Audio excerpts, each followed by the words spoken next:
결혼식이라는 게 정말 큰 행사잖아요. 제가 했을 때도 그랬지만 애들이 할 때는 또 다른 느낌이더군요. 며느리가 어떤 아이가 왔는지 이런 것도 물론 중요하겠지만 저 하나만 놓고 본다면 그동안 내가 어떻게 살아왔는지 확인하는 기분이 들기도 했고요. 게다가 저는 결혼식에 한이 참 많은 여자입니다. 제가 꾸미길 좋아하거나 사치스럽지는 않아요. 사실 그럴 만한 재주도 없고요. 근데 정말 인생에 딱 한 번 그 결혼식 때문에 두고두고 한이 맺혀 있었는데 이번에 남편이 그걸 터뜨리더군요. 큰애는 올해 38살이고 6년 전에 장가가서 가정 꾸리고 잘 삽니다. 작은애는 34살이고 아직 장가는 못 갔어요. 큰애 결혼식 때는 자식 결혼도 처음이라 정말 정신없이 치렀는데 예식장에 꽃 달고 앉아서 며느리를 보는데 정말 이쁘더라고요. 곱다는 표현이 더 맞겠네요. 그 모습을 보며 마음 한구석에 있던 응어리가 계속 아팠습니다. 그냥 그 모습이 가슴에 시릴 정도로 부러웠습니다. 결혼식 한번 제대로 못해줬다고 그걸 40년 가까이 지나 이혼하는 여자가 어디 있겠나요? 당연히 그건 아닙니다. 근데 내 결혼은 그렇게 대충 해서 넘겨버리고 다른 사람 결혼은 어쩜 그리 챙기는지 참다 터져버린 거예요. 제 남편은 장남입니다. 위로 신우가 하나 있고 아래로 서방님 하나, 그리고 신우가 둘 있어요. 형제가 많습니다. 그 많은 형제 중에 저희 남편이 제일 먼저 결혼을 했고 집안에서도 개혼이다 보니 정신이 없었죠. 그리고 당시 웨딩드레스도 저 때는 파진 옷을 입을 기회가 많지 않았거든요. 주변 시선도 지금과는 매우 달랐고요. 그래서 결혼식 드레스를 조금 과감하게 하고 싶었어요.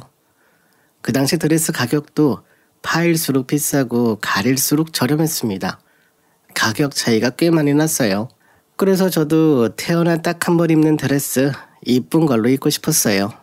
많이는 아니더라도 약간 파진 드레스 쪽으로 찾아보고 있는데 제 남편이 저에게 다가와 그러더군요.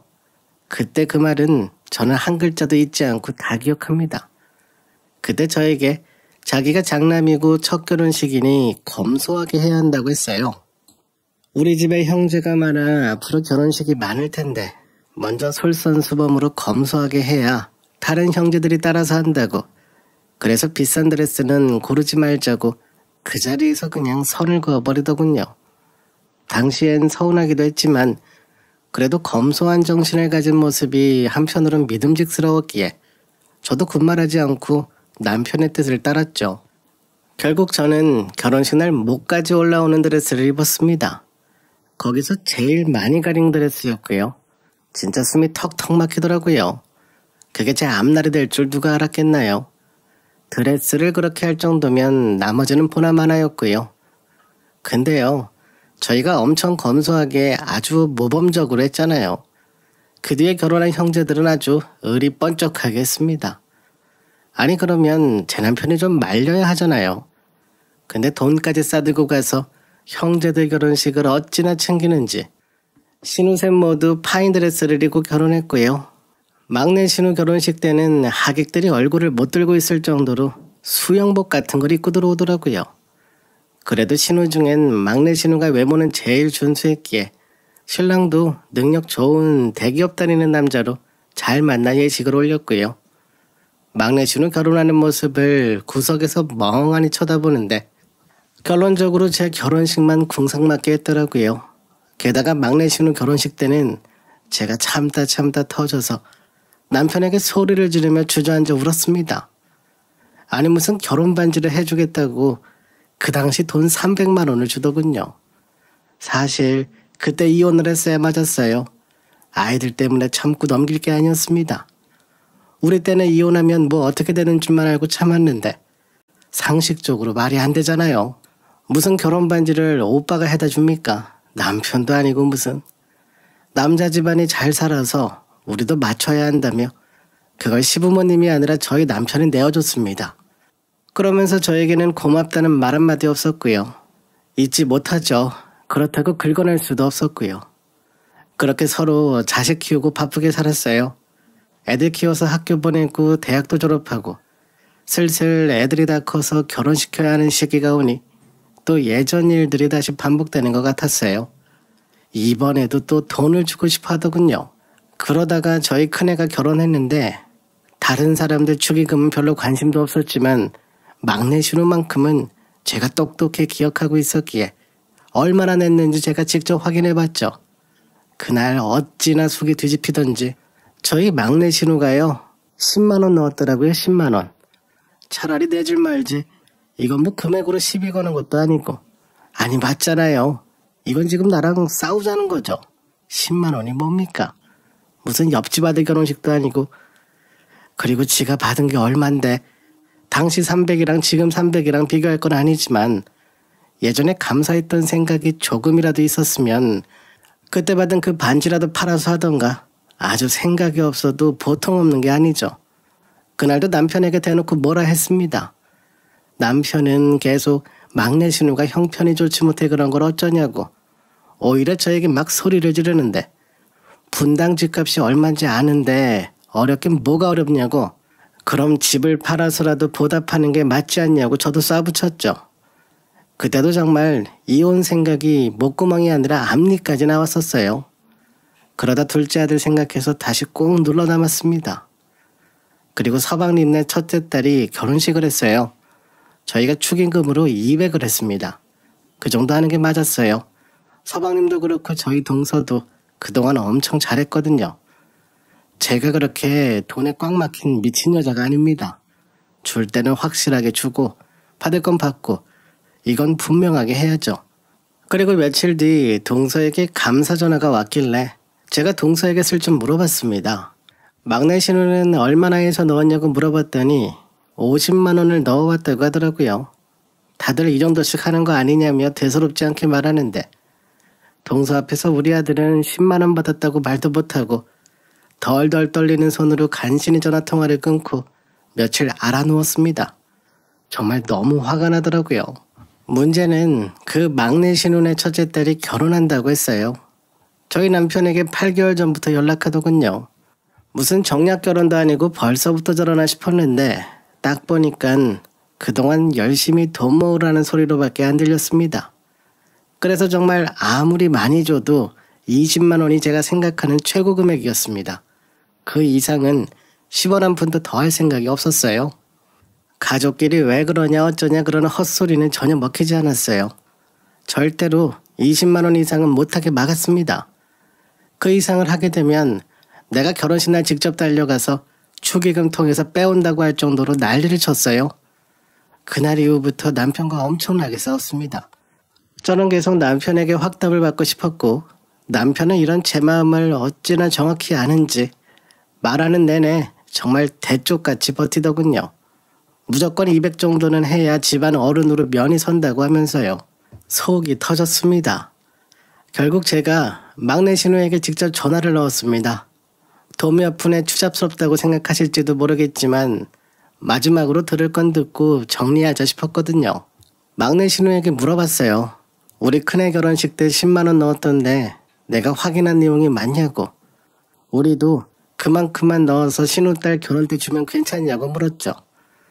그러자 막내 신우가 갑자기 성질을 부리면서 큰오빠가 참석만 하라고 하는 거 밥값이라도 내려고 10만 원 했는데 남의 집 경사 앞두고 전화해서 이게 무슨 소리냐고 하더니 축의금 10만 원 할 바엔 오지도 말라고 저에게 소리치는 겁니다. 말끝마다 큰오빠가 그렇게 하라고 했다며 제 남편 핑계를 대는데 듣다 보니 막내 신우 말이 틀린 것도 없었어요. 신우들 문제가 아니라 제 남편이 문제였더군요. 그날 저는 이혼을 결심했습니다. 이대로 살다가는 신우네 형제들 줄줄이 결혼하는 거 다 보고 스트레스 받다가 4명에 못 살 것 같았거든요. 그렇다고 남편이 말을 알아먹지도 않았고요. 깔끔하게 갈라서는 게 답이었습니다. 다음날 저는 아들들에게 전화해서 이번 주말에 무조건 오라고 했습니다.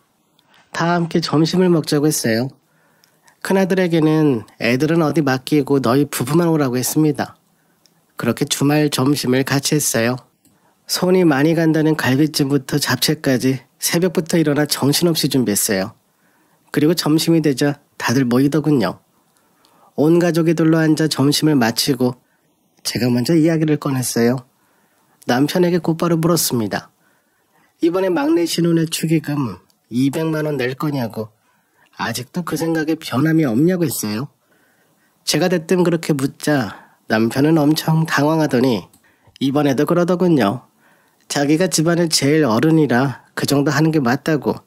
그건 액수의 문제가 아니라며 예전 제 웨딩드레스 맞출 때처럼 아주 단칼에 잘라 말하더군요. 그 이야기를 들으니 마음이 한결 편했습니다. 그래서 제가 말했어요. 알겠다고. 당신 편한 대로 하라고. 그럼 오늘부로 이혼하자고 했습니다. 그 이야기를 꺼내자 큰아들이 갑자기 무슨 소리냐며 깜짝 놀라더군요. 당신이 집안 어른이든 뭐든 신우들을 챙기든 말든 앞으로 당신 편한 대로 하라고. 대신 내가 그 꼴을 더는 못 보겠다고 했습니다. 남편은 불같이 화를 내더군요. 애들 다 불러놓고 이게 무슨 소리냐고. 집안 망신을 시켜도 유분수라고 하면서요. 근데 저는 애들이 다 있는 앞에서 말하고 싶었어요. 당당하게 이혼 이야기를 하고 싶었습니다. 그날 이후 저는 곧바로 혼자 지내고 있는 친정오빠네 집으로 갔어요. 저희 고향에서 과수원을 하고 있거든요. 언제부턴가 고향에 내려가 지내고 싶다는 생각이 많았는데 차라리 잘 되었다고 생각했네요. 그대로 저희 아들들이 찾아와 저를 말리고 타이르고 했지만 남편이 찾아온 적은 없었습니다.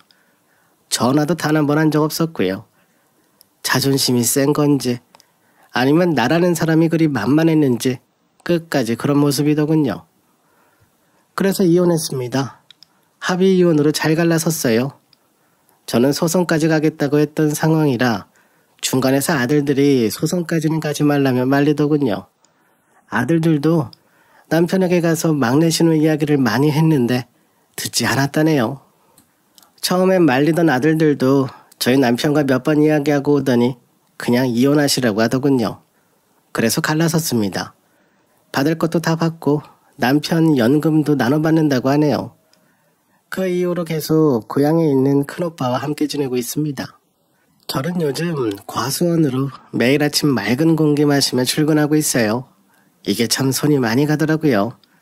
손을 많이 써야 치매를 피한다던데 건강을 위한 일이라 생각하며 열심히 하고 있고 그래서 시간 가는 줄 모르고 정신없이 바쁘게 지냅니다. 속 뒤집히는 꼴 더는 볼 일 없으니 정말 얼마 만에 느끼는 행복인지 모르겠네요. 큰애가 종종 전남편 소식을 전해주길래 이제 그것도 그만하라고 했습니다. 그 양반도 새로운 인생 살고 나도 새롭게 지낼 테니 너희들도 너희 삶에 집중하라고 말해줬네요. 이제 저 하나만 신경 쓰고 건강도 챙겨가며 지내려고 합니다. 들어주셔서 감사하고요. 속이 편해야 건강도 지킨다는 게 어떤 건지 요즘 새삼 느끼며 지내고 있어요. 다들 속 편히 건강 챙기셨으면 좋겠습니다.